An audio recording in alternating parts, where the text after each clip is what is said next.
you can either let the fear own you and control you and sort of really embrace that fear, or you can take that energy that your body's giving you and use it as a positive, and be excited and be engaged. Because a lot of people overlook the fact that when you're getting up to speak in front of a group of people, it's because you have valuable information to share.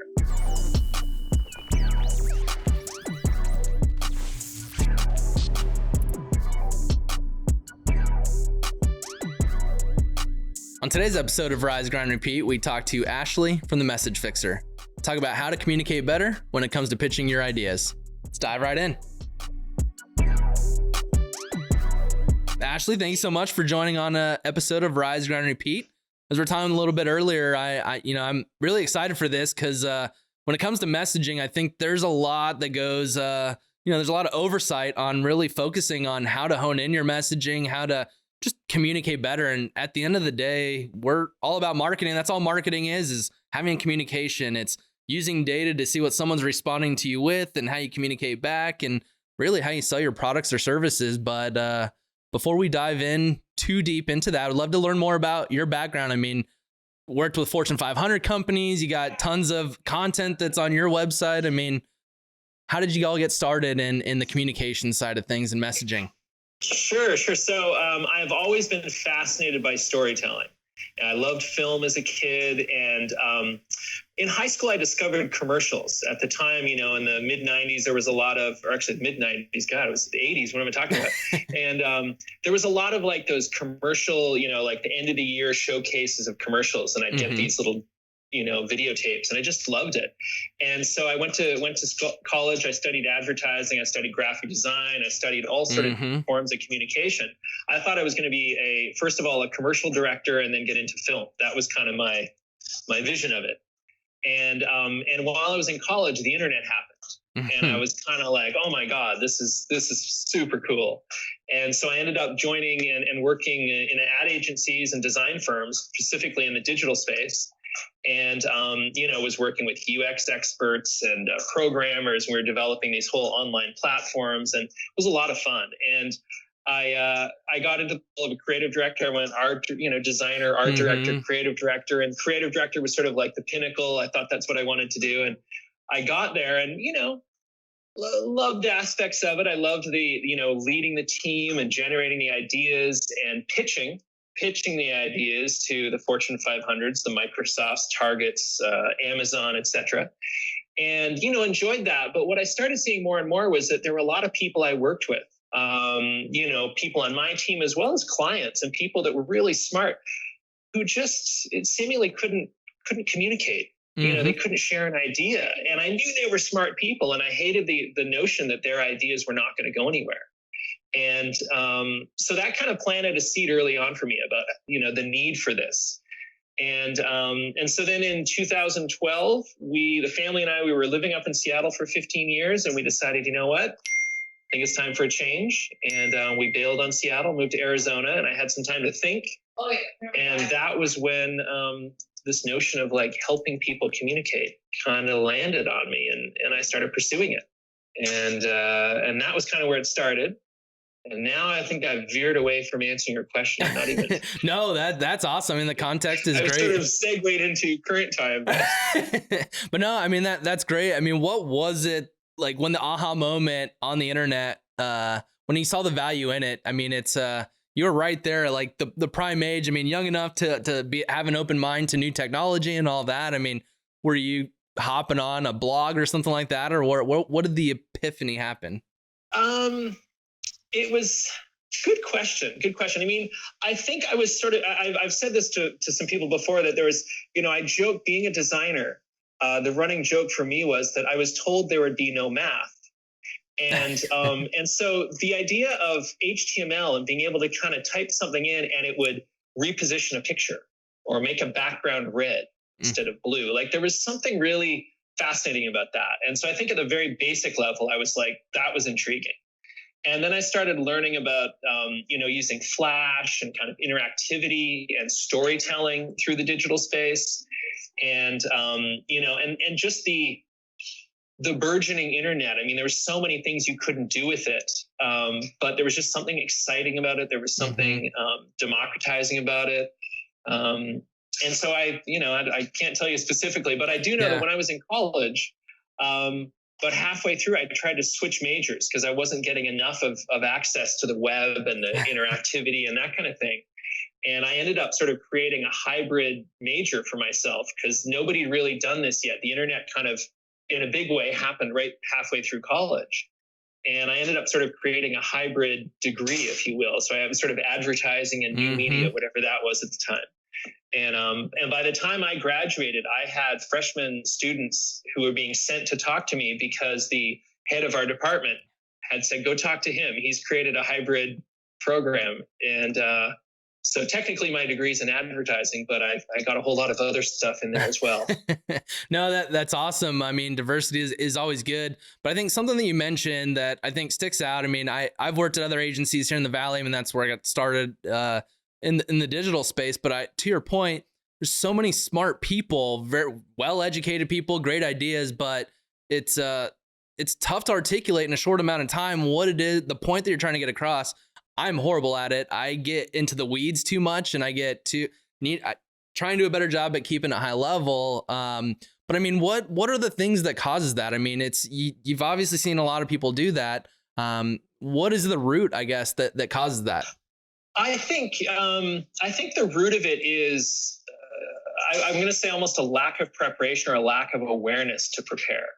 And what I mean by that is, understanding at a very basic level, kind of, who is the audience I'm speaking to and what do they care about? And then using that as a guidepost, because I think what happens is when people don't prepare and they don't think about that, they just start speaking from the gut. And it's, if they're technical, that's kind of where they lean. And, the problem is that when people sort of don't know quite what to say, and worse yet, if they start to get a little bit anxious or nervous when they're up there, they tend to double down on what they know, which ironically is completely the opposite of what you want to do, because you're just further confusing the audience potentially. And so I think that's the root of it, is that people aren't really thinking about who they're speaking to, what their goals are, and they don't do that little bit of preparation. I sometimes, I've been in these situations where I'm in a group, at a, let's say, seed spot or some mentoring event, and there's 20 of us in a big circle, and they're saying, hey, we're just going to go around the room and introduce ourselves. And oftentimes I'll be in the back of my head kind of thinking about, like, okay, so this is a nonprofit audience and we're going to be mentoring, and I'll sort of quickly frame what I want to say. And that makes a difference, because otherwise I can just sort of blurt out a bunch of stuff and it starts to get confusing, and then I try to fix it and then that gets more confusing. And so that would be my 2 cents on where the problem starts. No, I mean, it's funny that you mentioned that, because when I do prep a little bit more, the getting into the weeds doesn't come out as much. So it's like there's an aha moment right there that just came out. But when it comes to planning and prepping, it's one thing just to go through the pitch deck or whatever it is that you're going to talk about. But I think one thing that I miss, and what a lot of people miss, especially when we're coming up with the creative and what is it that we want to say in these ads, is who are we trying to reach? Who is it that we're trying to communicate to? And I'm huge on the analytics and data side. And when we're building dashboards, it's always, who is this for? Is this for the executive team? Is it people doing the actual work? Because the data that you communicate is going to be different based off of who's going to be receiving that data. So when it comes to prepping, what are some tips that you have, to prep a little bit better? Well, I always talk about like knowing your audience, but the other thing, and I had this conversation with Chaz actually a couple of weeks ago. We were talking about his new product that he's working on. And, I said to him that he was coming at it because he has this depth of knowledge around marketing and the way you put together your lists and the way you work through your lists and that kind of thing. And I was making the point that, for someone like myself, not a sort of marketer, not classically trained or anything like that, that's a new premise to me. And so it was hard for me to understand the value of his product. And so I had him sort of step back, and we were talking about sort of the messaging as an educational piece, where it was like, educate me at a high level on why this is valuable, and then kind of get into a little bit more detail. And it's sort of this incremental releasing of information. And so I think it's kind of using that mindset when you're looking at your audience. Is this an audience that they understand the technology, they understand the nuance? Okay, I'm going to jump in right here. Or is this an audience that is interested more in the benefits of this product? They don't really care how it works. Okay, great. Let's focus on that. Mm-hmm. Or is this a group that's worried about the ROI and the financial side of it? Okay, then I'm going to talk about that. I learned that very on with in the work I was doing in the agencies, because if I was speaking to a group of people that understood, first of all, cared about and understood branding or design, then I might get into the aesthetics. But if I'm talking to people that are decision makers and they're worried about how this is going to solve their problem, I'm not going to get into, the colors and the logo, because they don't care. They want to know, how is someone going to be able to kind of move through this experience really seamlessly, complete the tasks, make the transaction or whatever that is. And so it's really just, at a very basic level, sort of going, well, what does this person care about? And that might be to get back to your original question. Mm-hmm. It's like, I think asking yourself, what does this person care about? And, if they don't care about these other three things that I already could talk about, then I won't talk about them. It's a little bit, this idea. I've had clients, and I'm sure you've had this too, where it's like, they're so enamored with their product, they want to talk about every aspect of it. Except the reality is that the customer only cares about these three features, mm-hmm. And I'm thinking specifically, I had a client years ago, TiVo, and, they wanted to talk about like 26 different things. And we were like, it's like the remote. Okay. It's got 100 buttons on it, but people use 5 of them, maybe. Uh-huh. Doesn't diminish all the work you've done and the research and everything else, but like, it's not going to be the thing that people grab onto in a piece of marketing communication. These other 25 things, they care about those 3 or those 5. And I mean, first part is, it sounded like that was a lot of internal communication, selling internally, but I mean, you bring up, is it Roku? I want to say Roku. Oh. TiVo. Bring up TiVo. It's kind of an old school. Are they still, I don't know why I kept going to Roku, but something like that. I mean, how do you go through that process and identifying those things? Because to your point, we were actually having this discussion internally, literally like 4 hours ago. It's like, we have all these packages, we can do video, we can do this and all that. And it's like, how do we communicate that in one simple little graphic or one tagline or whatever it may be? But how do you go about identifying, to your point, what are those 5 buttons that people are pressing? Is it research? Is it looking at the data? Or how would a brand come up with what those things are that the customer actually cares about? Well, I think now more than ever, we have just access to unbelievable amounts of information just through, social media, through the web. So I think there's a lot of recon that you can do in that regard pretty quickly. Mm-hmm. And then the next step is, again, because of technology, we have, just like what we're doing. You can hop on a Zoom call or do a text message or do something on LinkedIn and just ask people some questions. There's a friend of mine that I've worked with over the years, and, he used to lament when he had a startup many years ago that he burned through all of his investment trying to create this MVP before he really validated it. And, so he's always made the point that, you can validate something on with a pencil and a piece of paper. You don't need to build it. And so I think it's about having that wherewithal to do that recon yourself, ask some quick questions. In an afternoon, you can get a pretty good sense if you talk to 10 people, 5 people, whether this is something that is going to work, or whether the 5 things you want to talk about, you realize like, wow, they don't care about those things. What they care about was these other 2 things I never even thought about. And so it's really valuable to do that little bit of research. And I think once you have that clarity, then there's also the question of where is the person at in the sort of the decision, the buying decision. And that was one of the things I was talking about with Chaz. It's kind of like, well, how do we, not overwhelm them with too much at this stage? Because this is just that awareness piece, and then, now they're into this part of the funnel, this part of the experience. And so we're going to give them a little bit more. It's kind of along the same lines as the way back in the day we talk about website content. You don't just kind of like put everything on the homepage. Mm-hmm. You be strategic. It's kind of like high level based on your research. What are the key things that people are going to respond to? And then as they self-segment by clicking and going in, you start to reveal more detail. So it's like, I have no interest in a white paper on the homepage. but maybe 2 or 3 levels down, I'm interested now because I've self-selected. Mm-hmm. No, that's exciting, because personally, that's what I love, is using that data to identify that. And it's more times than not, you see too many brands just come out and buy it from me and we have a discount, but it's like, you haven't even told them what problem you solve, or even said, hello, this is who I am as a brand. And it's identifying that customer journey. I think the biggest thing that, I struggle, I can see it from the analytics side, but it's coming up with that messaging on, depending on where they're at in the journey, how do you get them down to the next level? I can set up the reports to show the conversion rates or the progress in the funnel, and ultimately we try and increase each part of that funnel. But do you do much testing, or is testing a part of what it is that you do?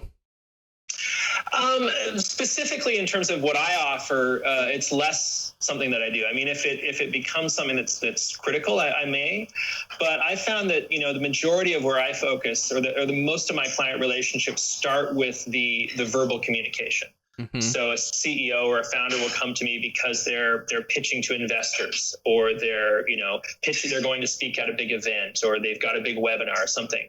And so that's usually where it starts. And what will often happen is we'll clarify that messaging and arm them with some key stories. And then that'll sort of, like, a light bulb will go off, and they'll realize that, oh, wait, I need this on my website as well. And I need this in our collateral, and I need my sales team talking about this. And so that's where we might start to get into more of that, the sort of nuances and the detail of that messaging as it relates to the customer journey. But it's usually more on the verbal side.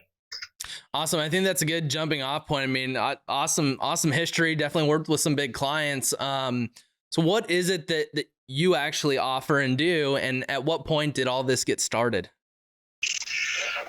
So I'll do the second question first. So it all kind of started in 2012. As I said, I kind of had some breathing room. We'd moved away from Seattle, and I was, kind of on hunt for something new. And that was kind of where it started. And at the time I was just, it was like a startup. I was kind of just, searching around for kind of the opportunities, and started working with a bunch of local nonprofits. I knew some people in that scene. And so I was hosting workshops and, mentoring and things like that. And then sort of fell into the startup world, and, thought that was really interesting. Because again, the core of what I love is, helping someone express an idea. I always approach it from the standpoint that, you have knowledge, experience, and passion.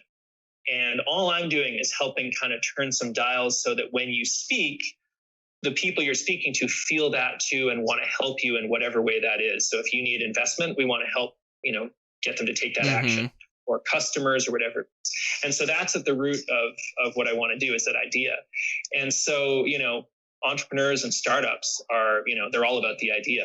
They're all about kind of, solving a problem. But, they're also very close to it. And because they're usually wearing 12 different hats, as we do in the startup world, it's hard for them to kind of, manage this, manage that, manage this, and have the wherewithal to be able to communicate really effectively. And so that's kind of where I step in. And like I said, it usually starts with the CEO or the founder, and it's usually one-on-one coaching. And the way I do that is I usually work with people for a minimum of 3 months. And I figured out that, that's about the amount of time it takes to really craft some really powerful messaging, as well as internalize that and overcome what are often a lot of challenges that CEO is having in general. It could be around stage fright and anxiety. It could be around just, really testing that message, and making sure it works and having it come across in a really comfortable, confident way. And so 3 months is usually the way I work. And then we'll usually extend that as we start to work on other aspects of their messaging in the business. And that probably represents about 65% of my work now is one-on-one coaching with, I refer to them as a visionary leader. I like it. And, and I say that because in the last year and a half or so, I've been really trying to kind of niche down to work with people that are tackling really, really big problems like clean tech, or, climate issues, or lithium battery technology and autonomous vehicles, and stuff that's kind of at that cutting edge. Because I feel like, one, that gives me a lot of satisfaction to be able to help people move that forward, because I think it's really important. And it's just exciting. to work with these individuals. And I'll be honest, many of them are very technical, very sort of academic or scientific. And, I can't begin to explain half of the technology behind what they do, but I can explain it so other people care. Which is enough. I mean, that's once we get that, once we build that relationship, then that's when the expertise comes into play. No, that's huge. Real quick, Nikola or Tesla? What are you a fan of?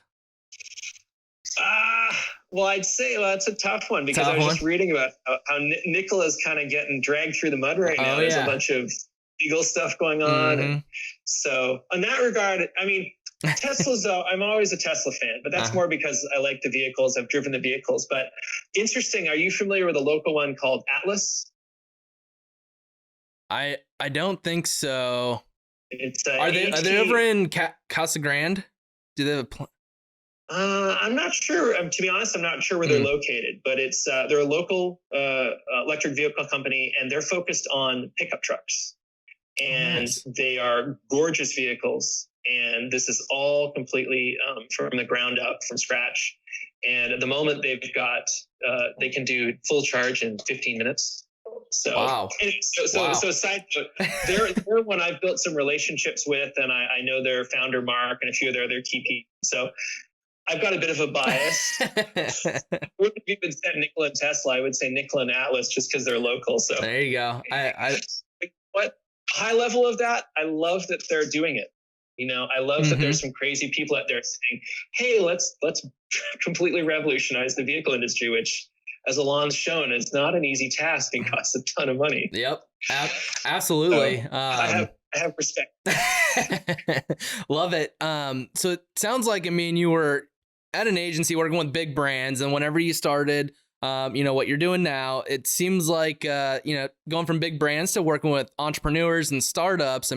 Those are two totally different mindsets in terms of where the business is at, how many resources they have. Was that a difficult transition for you to go from, working with one type of audience over to another, or was it a pretty seamless transition? I think in terms of the audience and the messaging, it wasn't a big problem. It was really more a logistics thing because, I haven't talked about this, but actually just before, within the same time frame when I had that epiphany about, hey, I think I could help people with communication, was right after I'd put together a bid for a big software project, down in Tucson. And I realized that, when you don't have an agency that has a team of people around you, it's really hard. And it's just me and a bunch of contractors. And so that was one of the big transitions. I was like, crap. If I don't have 20 people around me, it's hard to do this work. And so that also spurred my interest in what can I do that requires me and maybe no one else? Yeah. So there's a little bit different perspective on that, but that was what sort of the transition was. The messaging or the audience. It was really the logistics behind the scenes. Yeah. But in terms of, communicating, it seems like at the end of the day, each industry or size of business, no matter what, they're just trying to solve a problem. So, I think, in terms of just the logistics side is probably the biggest thing to figure out. Was that hard to not, especially to get up to a director level role, you're not necessarily in the weeds doing the work as much as leading the people. Was that a difficult transition or just not having someone that you can delegate to? Not so much. No, I tended to be fairly hands-on. I trusted my teams, obviously, but, I was fairly involved. And so other than, like I just described, other than that realization, which on one hand you'd say, well, that's blatantly obvious, but I was too close to it. And so, yeah. No. And something you mentioned recently, stage fright, I think a vast majority of people can relate to that. And I think that's usually the hardest thing of when it comes to communicating is, how do I look? Do I sound proper? Is that something that you work on quite a bit with a lot of your clients? And what is that process like? How does one become less fearful of stepping on stage and really articulating what their mastermind is, what big problem they solve, to really drive that messaging and get people on board? Yeah. So, the answer to the first question is it's fairly consistent across most of my clients. There's an aspect of that. Some of them, it's more overt. They come right to me and say, hey, I'm terrified and I need help. Others, it comes around sort of by the second or third conversation. It starts to come out that there's that anxiety. I've been sort of surprised at how universal it is. I've had, CEOs that have made more money than I can ever imagine. And yet they'll say to me that, like, I feel like an imposter. I don't know what I'm doing. I double down on the technology. They're just all this kind of, they're just human. They're human beings when it comes right down to it. And so that's something that is usually, there's an aspect of it in just about every client I work with in some way. And so the way I deal with that is a few different things. There's, one of them is a lot of what we sort of talked about, that preparation, that really understanding your audience and crafting some messaging that is aligned to that. I think that's where a lot of the anxiety starts, is that people aren't really sure what to say. And so then that, that internal dialogue of like, well, I'm not sure what to say. And what if I don't say the right thing and they're going to not listen or not understand? And then it kind of like just spirals out of control. So that's the first thing, is I think really being prepared, understanding your audience and being prepped with, the right messaging and the right materials. And then practicing that, those pitch presentations and mock presentations. But then another big piece of it is really around mindset, and getting really clear on that. And a lot of it is, it's almost this, this idea that you have to identify what the problem is and then create sort of a counter narrative of that. And so a lot of it is almost that reprogramming, where it's like, we'll go through some exercises and it's like identifying, well, what are the triggers or what are the situations? It could be a particular type of room. It could be a particular type of audience. And we write that down, and then we write the opposite, the counterpoint to that. And we'll kind of work through that, and I'll have them describe it to me, and we'll sort of reiterate that. And the idea is that you're starting to kind of try and reinforce that new narrative. What is that positive side of the experience? And then the other big piece of it is just the practice, because there's really two things going on when you get that nervous energy. There's what's going on in your head, that voice. And then there's also just the physical, the biological response, that fight or flight, which is much harder to overcome because we're hardwired. Our bodies are, they're trying to keep us alive, keep us safe. Yep. Right? And so that's where a lot of those, just that practicing, that rehearsing. One of the really simple techniques that's very powerful is you film yourself for maybe a minute or two of your talk or your pitch. And then you listen to it without looking at the video. Mm-hmm. And then the second time you watch the video and don't hear the audio. And then the third time you watch it complete. And what you'll notice is, what are you doing with your voice? Where are the ums and the ahs and the transition problems? And then also what's going on with your body? I've had clients where they'll keep doing this thing with their hand while they're talking, and they don't even notice it. They will watch the video, and I'm like, what's going on with his hand? What causes that type of stuff? Because pretty much everything that you just outlined is things that I have experienced. The preparation and identifying the audience, I think, is the big epiphany for me, because it'll be, all right, we're going to talk about this, and I just create something and talk about it, rather than, all right, well, who's going to be in the audience and all of that. But what causes those? Is it just the lack of preparation, or is there something else that causes the ums and the hand movements and whatnot? Well, I think they all stem from the same thing. There's that, that physical, that anxiety that happens, the butterflies in the stomach. A lot of, when you see people up on stage or up in front of a group, and there's a lot of that fidgeting, they're kind of crossing their arms, they're putting their hands in their pockets, they don't know how to stand. A lot of it comes down to the fact that there is that fight or flight. And what's going on is your body is giving you energy to survive, because it thinks you're going to have to fight, you're going to have to jump a fence, you're going to have to do something. And so one of the tricks is giving that energy a place to go. And so if you're in an environment, you are in a physical stage, you can move around. Okay. And so when we're doing these rehearsals, one of the things I'm encouraging people to do is move around, because moving around gives that nervous energy a place to go. And if you've practiced it and you're comfortable doing it, when you get up on stage or in front of a meeting or wherever you are, that movement is doing a couple things. One, it's helping dissipate that nervous energy. But second, it's actually helping with that perception of confidence from your audience. Sense. Okay? Because when you get good at it, you watch people that are good at it, what they're doing is they're actually landing a message. So talking, and then they might turn to a particular part of the audience and land that message, period. And then kind of pivot and start talking and move to the other side and land the message.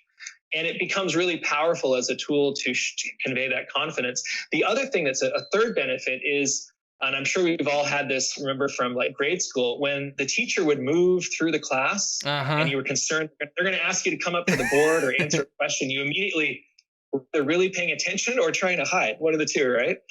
And so when you're up on stage or you're in front of a group of people and you start moving around, people start paying attention because they're naturally engaged because they want to, oh, this person's left, they've stepped off the stage, they've walked away from the podium, they've done something.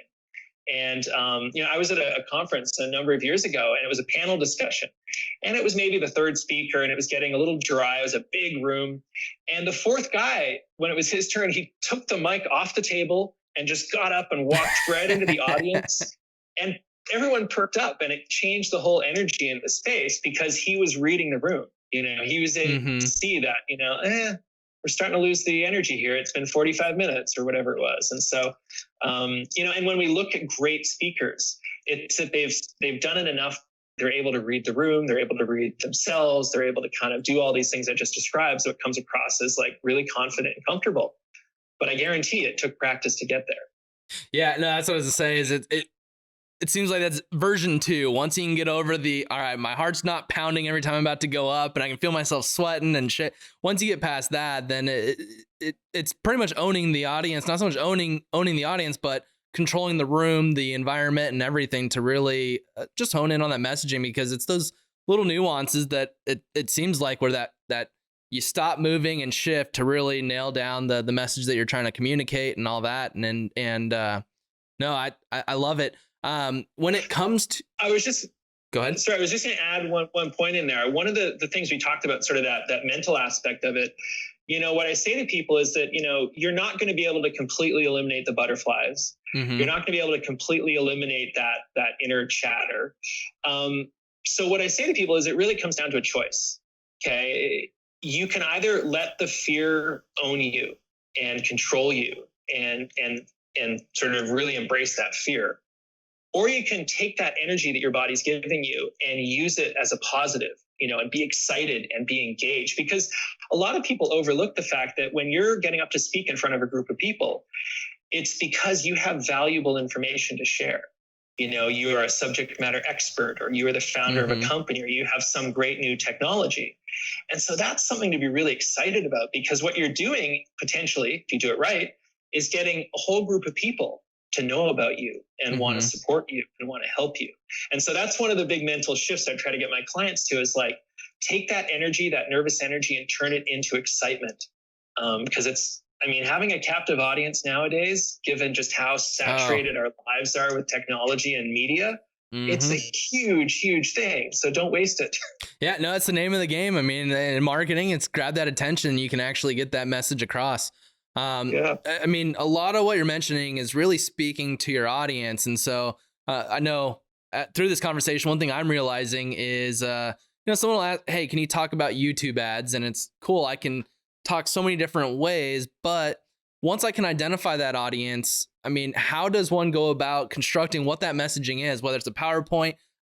If you're talking to people that are actually, running ads and they're just trying to get your knowledge as opposed to a CEO that's trying to make a decision whether that's the route they want to go, how you build that deck or what you communicate is going to be different. So how would one reverse engineer how they want to put their content together based off of their audience? Does that make sense? Yeah, let me see if I can. I think, again, it comes down to that very first thing we talked about, understanding what your audience cares about. And so if you're speaking to a group of people and it's very tactical, and they're looking for kind of, like, hey, here's the top 5 tips to, do better Facebook ads or YouTube ads or whatever it is. That can be, very tactical and very straightforward. And that's assuming that your audience is, fairly savvy. Maybe if they're not, maybe it requires a little bit more of an intro. Let me tell you about sort of, why this is, how this came to be, and how I use them. And then we'll talk about how it can work for you. So it can be just those little nuances of like, hey, this is tactical. They get it. I don't want to waste your time. I'm going to jump right in. Versus, hey, this is, a group that is wanting to learn about why Facebook ads are valuable and how they can leverage them for their business. And so it just might require a little bit more upfront. Or if they're, for example, maybe they don't know you. And so that's oftentimes where there's an opportunity to build some trust. And it's not trust like, hey, I've ran big teams, and hey, look at my diploma, and hey, I'm great. It's more, and that's where story, we haven't really talked about story, which is, I think, interesting because story is so critical. But that's often where I'll recommend using some sort of a story. It could be your story. It could be, your story. It could be a customer story. It could be an industry story. But the idea is that you're using a story to connect with your audience right away. And you want to make sure that story hitting on the key things that they're interested in. So it could be, you could start off by saying, hey, I'm going to get into 5 critical tactics that you can use to up-level your Facebook advertising. Mm-hmm. But, I want you to understand just the potential here. And so then maybe you tell a story about a customer you've worked with, and how they went from, 0 conversions to this simply by using 2 of these 5 techniques I'm going to tell you about. So it's kind of like building that anticipation. It's kind of getting them interested, and just giving you that sort of position of trust and authority without being kind of a dick about it, or without just like going through your resume. Yeah. Right? Yeah, no, and I mean, you bring up a good point, the whole storytelling. It's now you know your audience, you know what it is that they need to successfully communicate what it is you want to communicate to them. How do you bring the storytelling aspect into that? Because that's essentially what all we're trying to do is someone is trying to solve a problem. How can we communicate to the different people and tell that through a story? And the story will be in bite-sized chunks, and essentially you use that funnel to bring them down. But I mean, it's so big. I mean, everyone likes a good story. So I mean, what are your thoughts on just storytelling and why it's so important? Well, so in general, I mean, storytelling is powerful because when it comes to sales, when it comes to decision making, it's, decision making is an emotional thing. It's an emotional decision, but then we have to justify it logically. And so that's why using emotion and logic in any sort of communication is really powerful. And when we look at great presentations, what hooks us oftentimes is there's this rhythm. There's this movement between kind of an emotional point and a logical point, an emotional point and a logical point. And so it's really about how you weave those two things together. At a very basic level, if you think about like, hey, I want to have another coffee. That's an emotional thing. I'm feeling like coffee. That taste, that it's middle of the afternoon. I'm starting to kind of get slow, except then logic kicks in because you're like, well, I don't know, I've had 4 coffees today, or I don't want to spend another $5, or I'm already left this, whatever and it's the same thing, whether you're buying a coffee or you're buying a car or a house or whatever it is. And so that's where, I think it's so critical. And that's why so many, we always hear this, like, presentations are so boring. How can this, oh my God, it's so boring.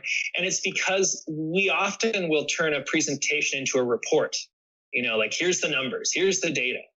And what I always say is, like, data is great, but if you can't get someone to care about the data, it's just a bunch of numbers. Whereas if you can assign a human benefit or negative to the data you're showing, suddenly when you say, like, 9 out of 10 people are experiencing X, and I'm thinking about that person who you just talked about, Sally, who's a single mother who's struggling with this, that, and the other, and now I understand that 9 out of 10 people, suddenly that means something. And so that's where, storytelling and emotion become so critical in, any form of communication. And when it comes to storytelling, I mean, it could be done as simple as a short little 15-second clip or a presentation. I mean, how does one go about telling a good story? I mean, what are the components of a good story and how to really tell it? Sure. So, I mean, in terms of the components, there's sort of 4 key things. There's, authentic. Let me go do my little story here. So first of all, you need identifiable characters. Okay. The second, you need authentic emotions. The third is some sort of a critical moment. Okay. And then the fourth is specific details. And so what that means is, like, when we talk about the character, identifiable character. So if I'm talking to a group of startup founders, let's say, then the story I share should have a character that they can relate to. They can see themselves in that story. And then when we get into an authentic emotion, again, it needs to be something that my audience can connect to. So if I'm telling a story about a founder, and I'm talking about how they were frustrated, they were feeling overwhelmed, they didn't know what to do next. Those are all things that my audience can connect to. And they're all in their mind, they're filling in the blank. They're putting themselves in that situation. And then the third thing was that critical moment, okay, where change happened. And so this is, Joseph Campbell has the hero's journey, which is, you look at all sorts of, Star Wars and films are all sort of using this structure. But I love this really basic one, which is like there's normal, and then there's explosion, and then there's new normal. So it could be like normal was I was using this piece of software and it sucked. Explosion is I upgraded and got the new version. New normal is it kicks ass and I'm able to do my work. Okay. So, some very basics there. And then the fourth thing was the specific detail. And that is, again, getting someone to emotionally connect to that story you're telling. And so it's not just a very superficial, hey, I've got this founder and they were struggling. They were emotionally frustrated and overwhelmed. And then they did X, Y, and Z and their problem was solved. It's about getting into the detail of like, I want to tell you about my friend Bob. Bob had been fixated on this idea for years and years. He knew that it was a great idea, but he was really struggled and overwhelmed, and he didn't know how to overcome this problem. And he'd sit there late at night in his garage, the fluorescent lights flickering above him, and et cetera, et cetera. And the idea is that if I'm listening to that, I'm already visualizing like, oh yeah, the garage, working away in the workshop or whatever it is. And that's, because what you're doing is you're getting someone to emotionally invest in your story. And what I've described, that could be 15 seconds or it could be 3 minutes. But the idea is that now once I get into the logic, you already care. Okay. That's the biggest piece of it. Cause if your audience doesn't care, you might as well not, you're not going to get anything out of them. It doesn't matter how good the deal is or how big the discount is or whatever it is. Yep. No, I love it. And so, you brought up a good point. It doesn't matter if it's 15 seconds, 3 minutes, an hour, whatever it may be. I think the biggest question that everyone would have is, all right, we've all come to an agreement that everyone's attention span just keeps dwindling. How can I tell an overall story that shows how my product or service just moves mountains and changes worlds all in a 15-second span? How do I do that? Well, I think, again, it comes down to understanding where someone is in the decision, the journey. And so, if we're right at that early stage, it's about sort of wetting their whistle. It's about speaking to like, what is the most valuable thing that you can provide or your business can provide that is going to sort of get them in the door, and that may not ultimately be what you want them to buy, but it's about what piques their interest. Okay. And so that might be what that 15-second story is. And then as you get them to a different point, then that story changes a little bit. The other thing, a lot of times I'll see this, or I'll work with clients and it's, maybe they're doing a half-hour talk or 20-minute talk or something.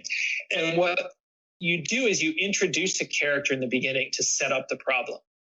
So here's Bob, here's the problem he was having. This problem is a huge problem across the board. So what I've done is introduced why this is a problem, who it affects, and why the audience should care about it.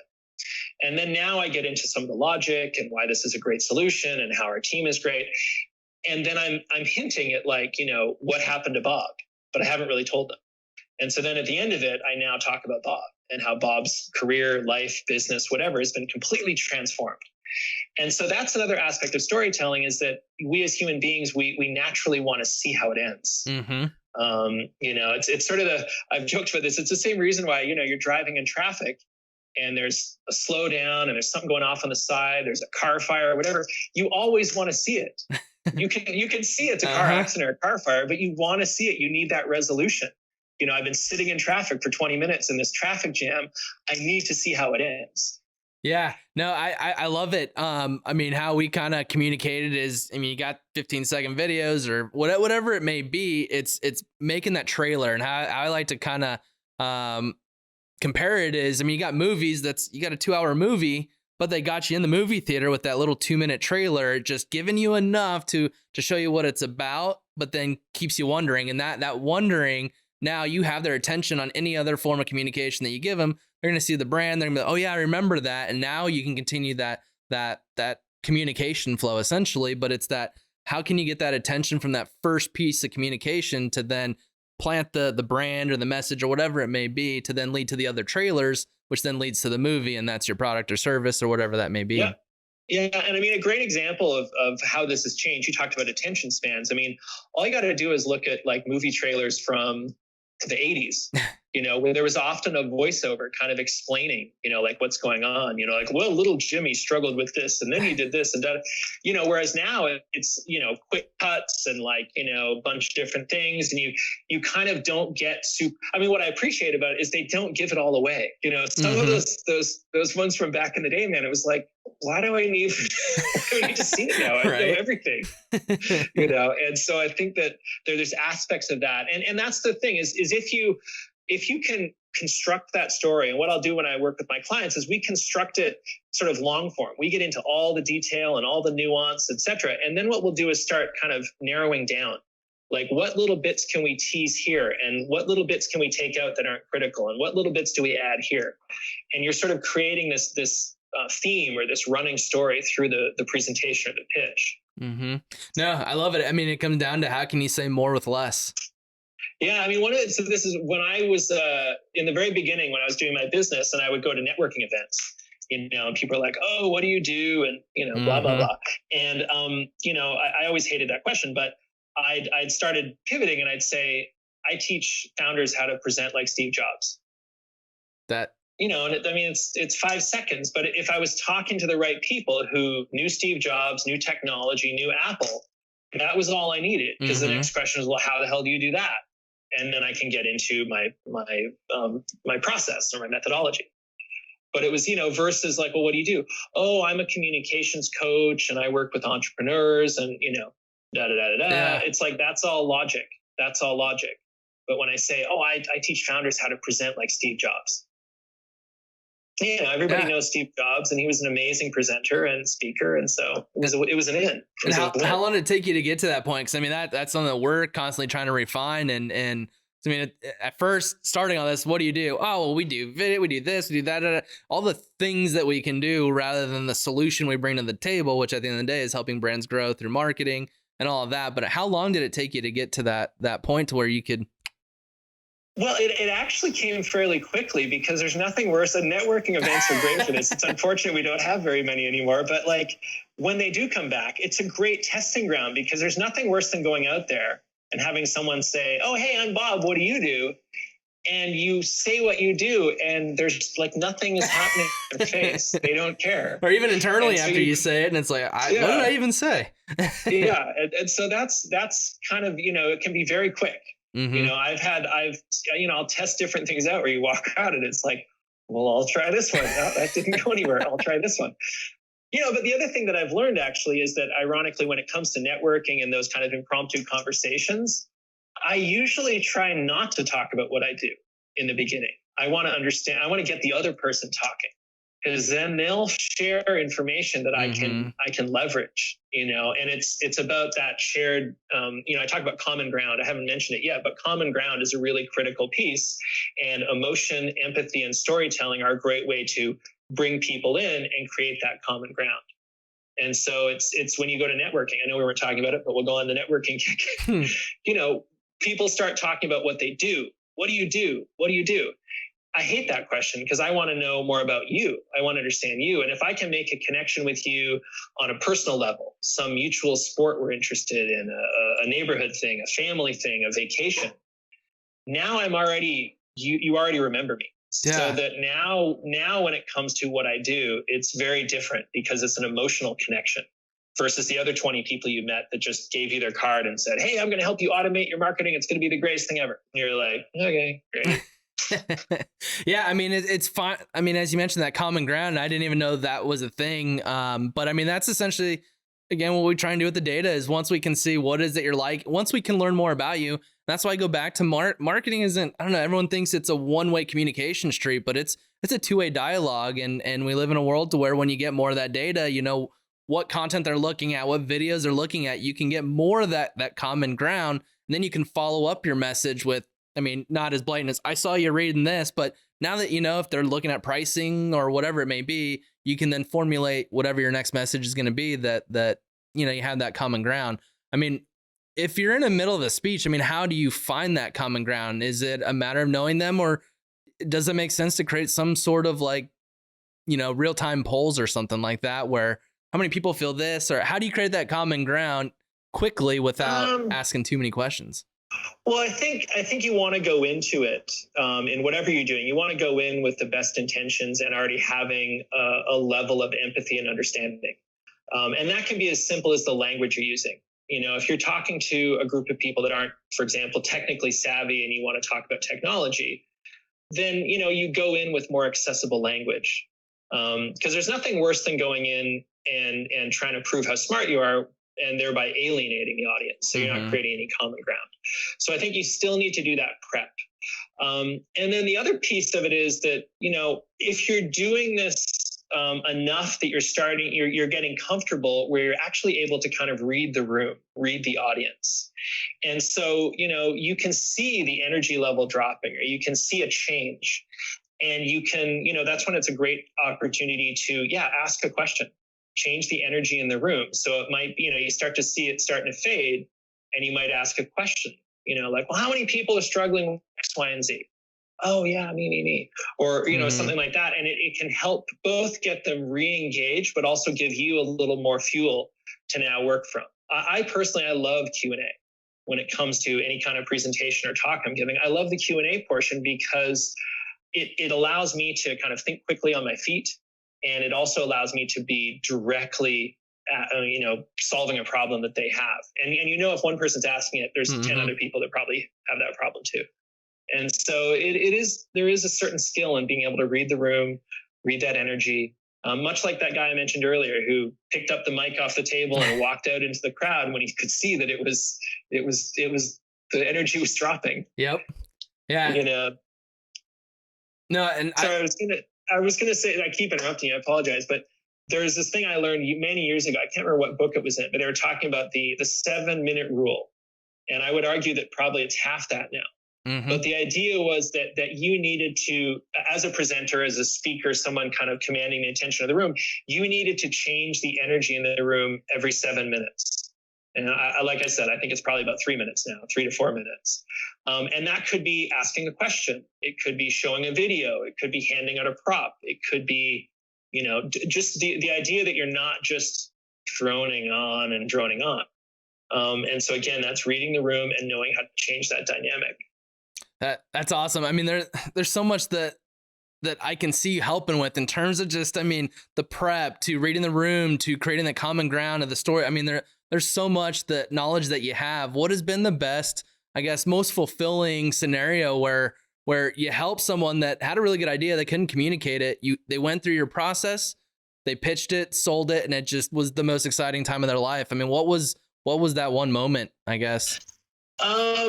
Well, I'm very fortunate and very happy to have a lot of those moments with my clients. But there's a couple in particular. There's one in particular. It's sort of a number of people, but it's sort of one thing. There's a group that I've worked with for years down in Tucson, and they're a nonprofit. Well, actually, it's almost like an incubator for nonprofits, if you will. And they hold an event every year where it's basically a pitch event for the nonprofit leaders to come in and pitch what they do. And I find those really satisfying because these are individuals that are very, I mean, much like startups, much like founders, you know, nonprofits, they're very passionate about what they're trying to do.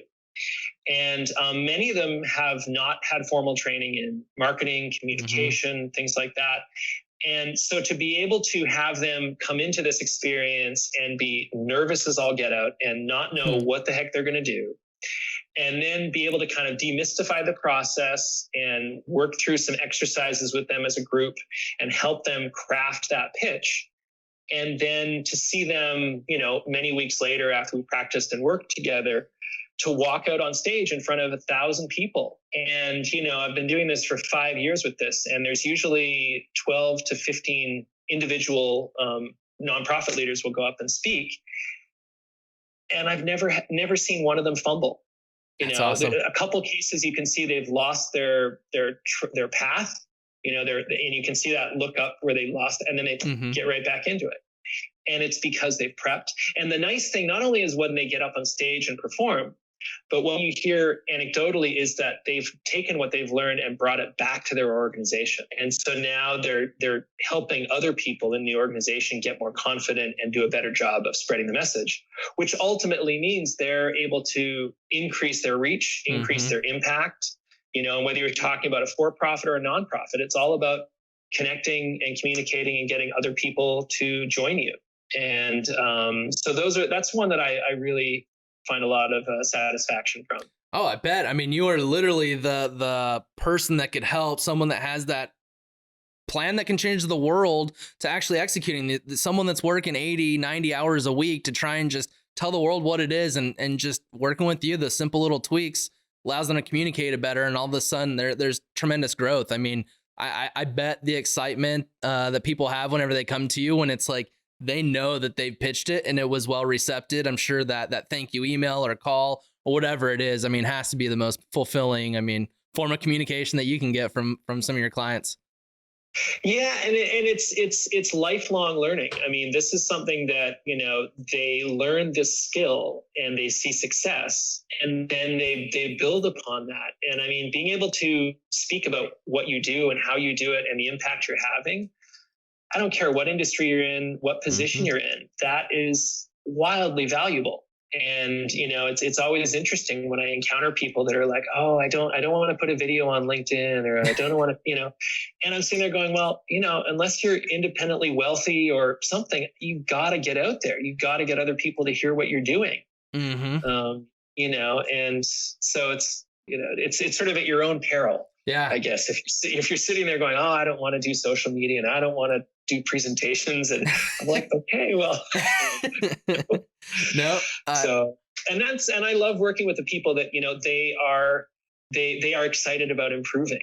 I don't want any reluctant clients, because there's no point. This requires commitment. I mean, this is as much about you as me. I'm just here to help guide, but you have to be on this journey.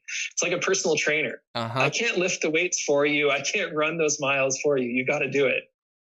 Yeah, no, that's awesome. I mean, just helping people on their overall journey. I mean, bringing up journeys. What does, looking in the future, what are you most excited about? What are you working on over the next 3 to 6 months that, you're really trying to get out to the world? Sure. So I'm actually wearing a shirt that, love it. The Impact Academy. And so what this is essentially really trying to leverage the online tools that we've got to create, digital teaching products so that it's more accessible from a cost standpoint, as well as just a flexibility of interacting and using. And so I'm excited about building that out. Also working on a new Facebook group, which is a great opportunity for that collaboration and that sort of incubation of ideas. And so those are a couple of things I'm working on. And then just, I'm still on this path to really connect with those visionary founders that are tackling what I refer to as life-changing projects, whether it's in, climate science, clean tech, water, battery, the future of construction, because regardless of where you fall politically or climate change, we got a lot of work to do in the next 20 to 30 years. Oh yeah. And I want to help bring those ideas forward and empower the people with skills to make that happen. And so we got to be able to communicate it. No, I love it. We're just huge on, the skills that everyone has here is, something similar. The biggest thing that we don't really focus on is that direct communication and all that. We can help get it out there. But knowing that we can get that out there in front of the right audience. We're just all about trying to change family trees, one from the consumer perspective, but from the founder business perspective. If you have something that is such a good idea and you can get it out there and communicate it correctly, you could offer someone that someone didn't even know was out there, and it could change their life, and definitely on similar wavelengths there. And so I can appreciate hearing where you're coming from, and I love seeing the excitement. And as we kind of wrap this up a little bit, want to be mindful of your time. Someone that is struggling with trying to communicate, what it is that they bring to the table. It's something that we're sitting in. What is the biggest piece of advice that you'd have for them? It's tough, huh? I would say commit to improving your communication, because it really is a vital skill. And, we've talked obviously about a whole lot of different aspects of it, but I think the biggest thing is being prepared to commit to improving. Because I think there's a lot of things we do sort of lip service to, whether it's our health or, our business or whatever, but being able to communicate, that is a critical lifelong skill. And so I think the first step is acknowledging, and the next step is committing to getting it fixed. I absolutely love it. I mean, Warren Buffett, he's all about communication, and so I couldn't agree more. But I really appreciate the time, and I know there's a ton of people that value what you do. I mean, especially from our audience. And if someone were to want to hone in on their messaging and want to work with you, I mean, how can people find you and reach out?